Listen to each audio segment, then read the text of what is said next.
here today to with Sarah to talk about the curriculum for the research data science schools for early career researchers. And this is a project that's been underway for quite some time. We did our first event in 2016 in Trieste, Italy with the International Center of Theoretical Physics. And we've been going pretty strong since then. We'll cover the history and the background and the curriculum. But first I will find the forward button.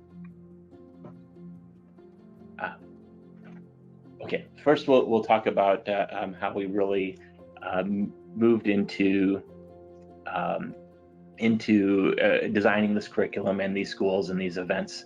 And it started with looking at the gaps, and we identified a gap in the skills for early career researchers. And these are early career researchers who are in a data intensive field, but not necessarily in a data study field. So these are not the data scientists or computer scientists or technology information technology majors, but these are researchers who are in fields that require data science skills, but do not necessarily have those data science skills as part of the core curriculum.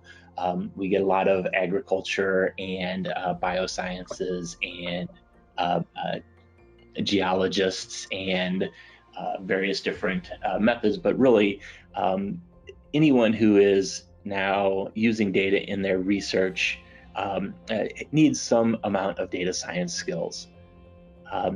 And we really wanted to both as we designed the curriculum, but we wanted to look at the opportunity and impact, and that impact really centered around low and middle income countries as designated by the World Bank. So we focused on students initially from LMICs. That does not mean that the curriculum does not apply to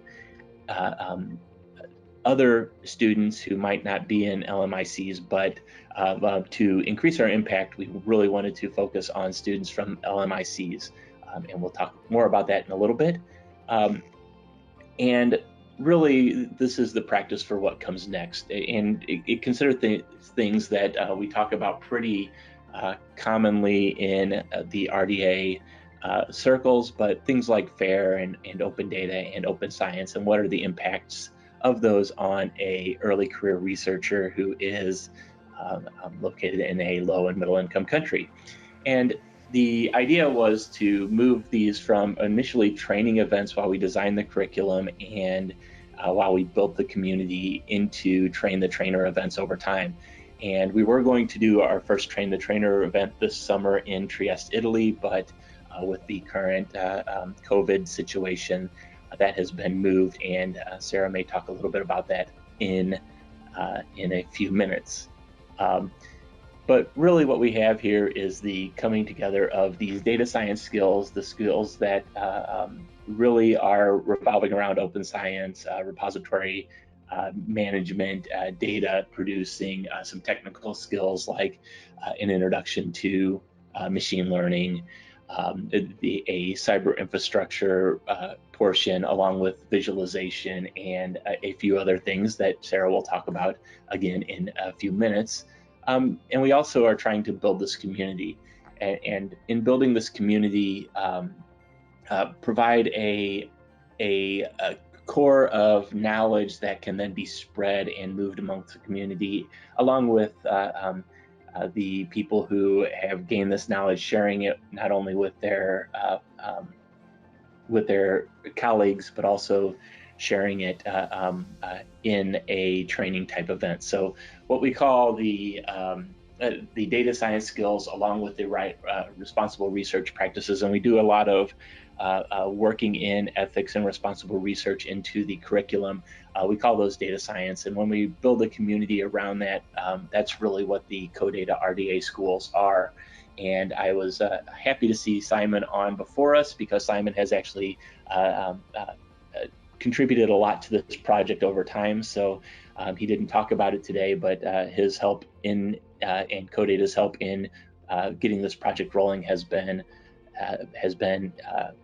really irreplaceable. So Our objectives were in the short, medium term to run these expanding series of schools for research data science regionally across the world for early career researchers.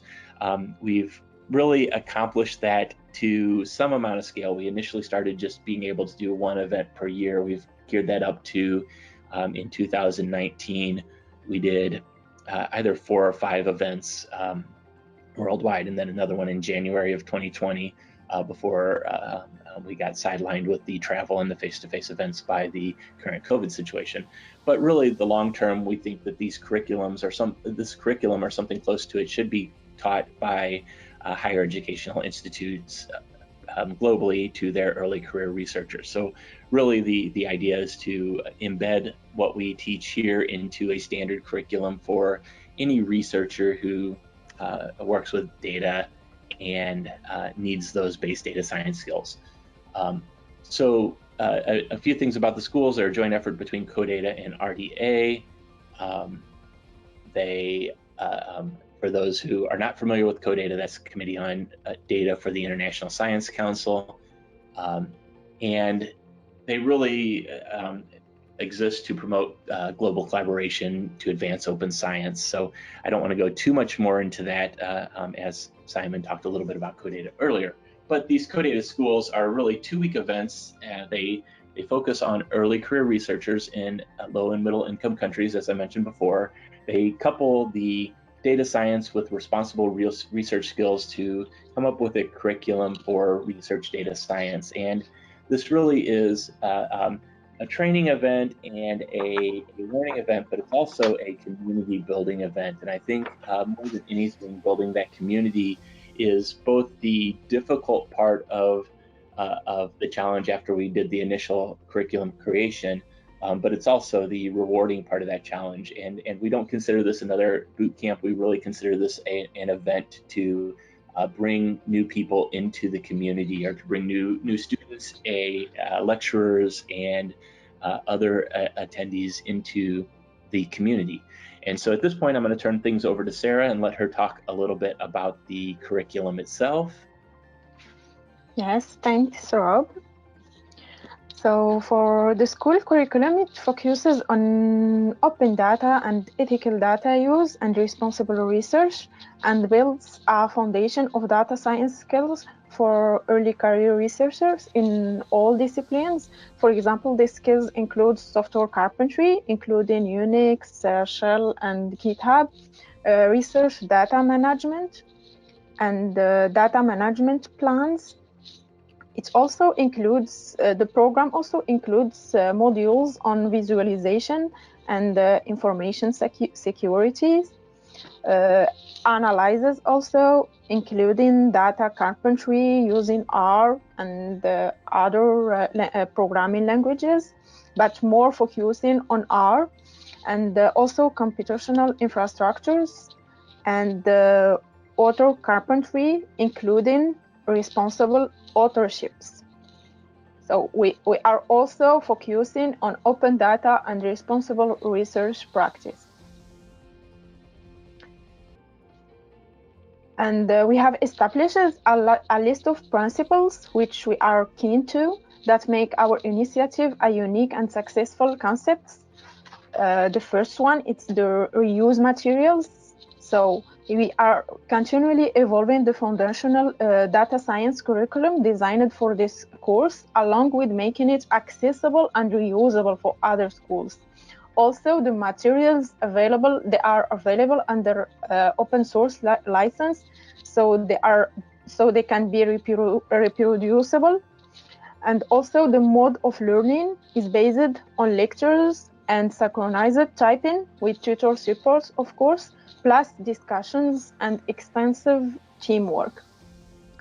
The annual event at the ICTP Trieste is the test base and serve as a motor for building an international network and expertise, which make it easier for partner organizations and institutions to run the schools in a variety of locations, like the regional schools, for example.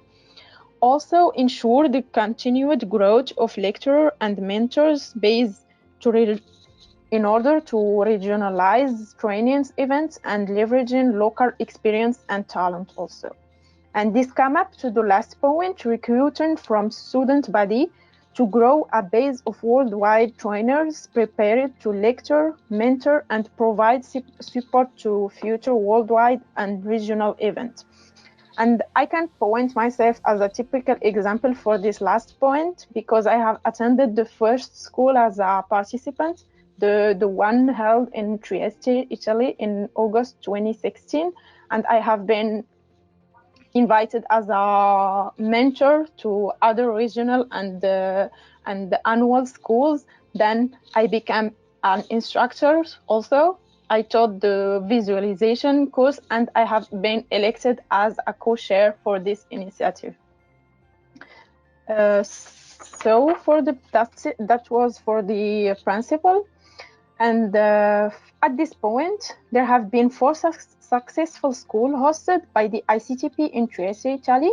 The inaugural one held in August of 2016, and the second one in July 2017, the third one in August 2018, and the fourth one in August 2019. The last 3, the one of 2017, 2018, and 2019, were expanded to include also advanced workshops in several other points. The regional schools have run successfully in the 4 corners of the world. They were held in Latin America. 3 were held in Latin America: Sao Paulo 2070 and Sao Paulo 2080, and San Jose also in 2090. There 3 were held in Africa also, in Kigali 2080, Addis Ababa 2019, and Pretoria 2020, and 1 in Australia, Brisbane 2080.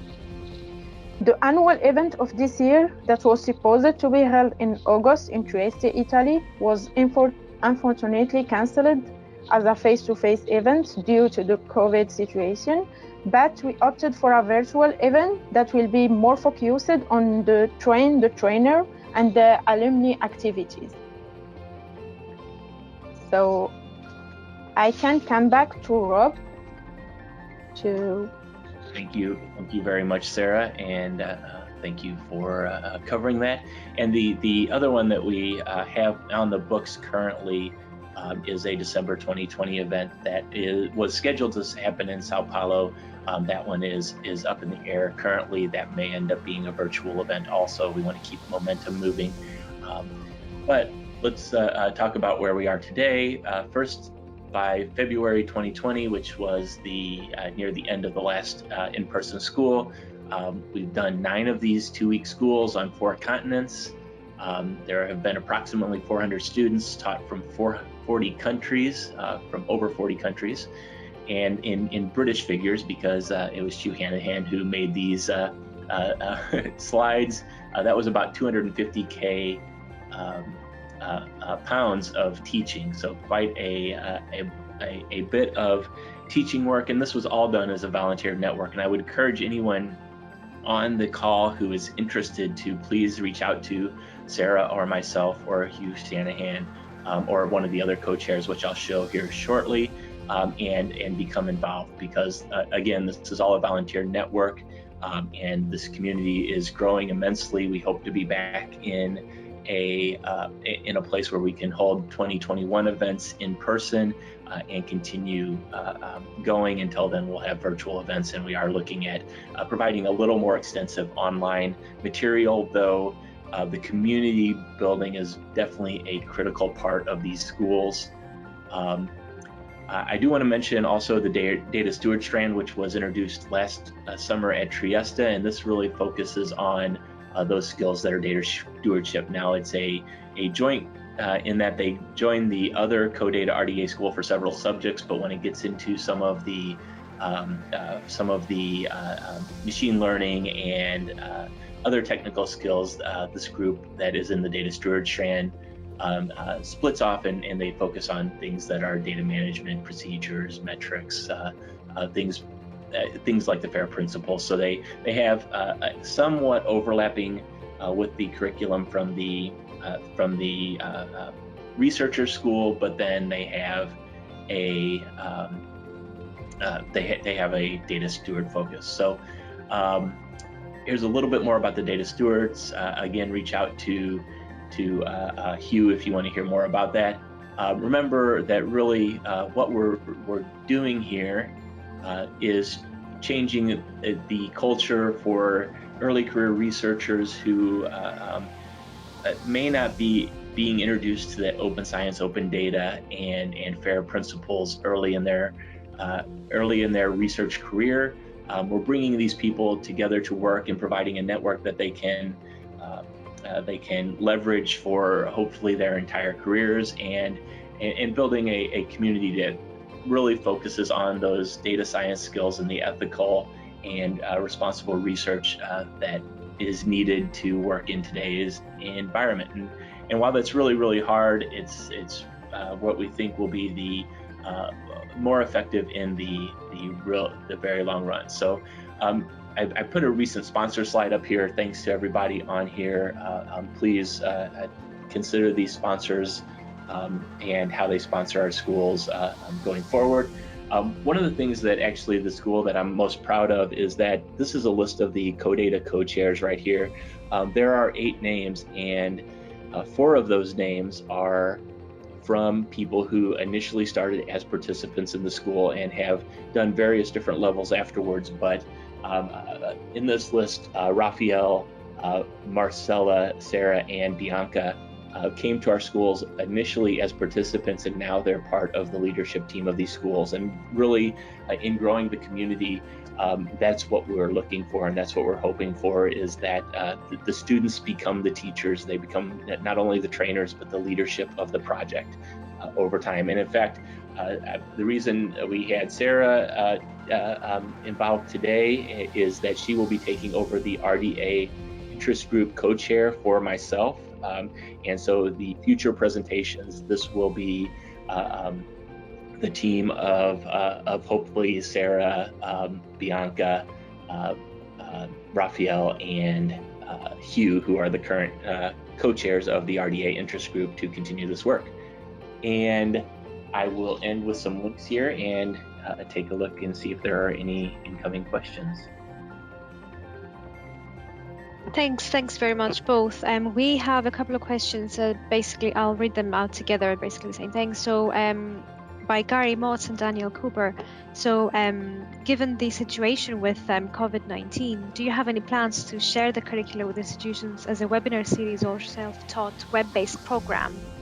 And Danielle says it's encouraging to hear that you will continue with your planned programming virtually during the pandemic. Given that travel will continue to be a challenge, have you been reflecting and exploring how virtual training can be leveraged? And just apologies, we're running a little bit over time. But, so I can answer shortly and simply, and yes, we're looking at this, and we've taken this opportunity to really look at what a web-based training might look like. Again, all the materials are available at the links put forward here, so they are reusable and available. Doing a recorded web series is something we're considering, and we're considering, what amount of effort that might take, and if we can produce something that is the quality of the in-person sessions. One of the big issues there is that there's a lot of hands-on. I would say more than half of what happens is not necessarily lecture or step-by-step instruction. It's really discussion and critical thinking and presentation and that work. So while I think the lecture part could easily be reproducing that in-class collaboration that the students have and the instructors have, it will be really hard to reproduce. And I think everybody who's looking at online training is struggling with this problem right now, and some dealing with it better than others.